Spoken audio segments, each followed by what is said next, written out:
ته استل تم پکې روان شوې څونه خفګان او څونه تکلیف و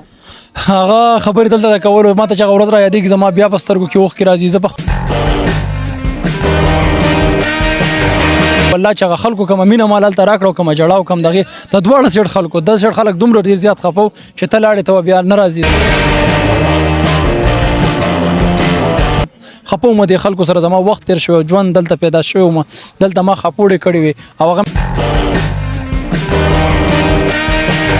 مې د پلار نیکه وطن و هغه هم راته د مور په شانتې خوږ دی نو دواړه ځای کې داسې ومه خو بیا افغانیان چې کله لږ ټایم پهله دا کسان افغان ته استل تم پکې روان شوې څونه خفګان او څونه تکلیف و هغه خبرې دلته د کولو ما ته چې هغه ورځ را یادېږي زما بیا په سترګو کې اوښکې راځي زه پخپله زما د تره کاډه تلله زه د هغه سره لاړه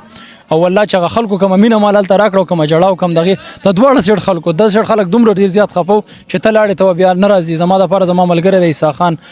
زنده‌باد واینز والا هغه به ما باندې یو سټوري هم جوړه کړه د تلو نه مخکې کله چې مونږ کډه وړله او ما ته ویل چې مونږ دوباره درځو افغانستان ته په تا باندې به دویم کلیپ مونږ هلته جوړو خو د ژوند او د رزق خبرې زما رزق به دلته لیکلی زه دوباره بیا رالم خو ډېر زیات خفه وم دې خلکو سره زما وخت تېر شوی ژوند دلته پیدا شوی وم دلته ما خپوړې کړې وې او هغه مې د پلار نیکه وطن و هغه هم راته د مور په شانتې خوږ دی نو دواړه ځای کې داسې ومه خو بیا هغه ځینې ملګري داسې وو چې د هغې وخت نه تېرېدو زما دلته 2-2.5 شاګردانو ډک اکیډمي کلب مې پرېښودی و هغه چې به زه سهار او شپې راپاڅېدم ما ته به دومره میسیجونه پرېښودي وو چې یاره ستا د وجې نه به مونږ غرق شو دلته سکولونه و چې یاره مونږ ټرېننګونه دي خرابېږي که ته را نه شي نو دا واړه به لوفران شي